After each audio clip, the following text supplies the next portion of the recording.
மாதரா, உன் கதை முடிஞ்சது. நிறுத்து டோபிராமா, இதான் சரியான சமயம். மாதராவை யாரும் தொடக்கூடாது.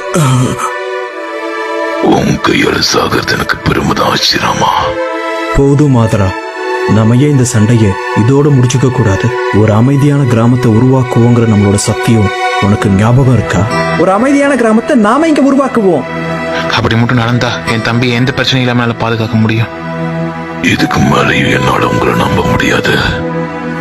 இருந்தாலும் சமாதானத்துக்கு ஏதாவது வழி இருக்கா? அதுக்கு உன் தம்பி இப்ப சாகணும், இல்லனா நீ இப்போ இங்க சாகணும். இப்ப என்ன பண்ண போறீங்கன்னா என்ன கொல்ல போறீங்களா?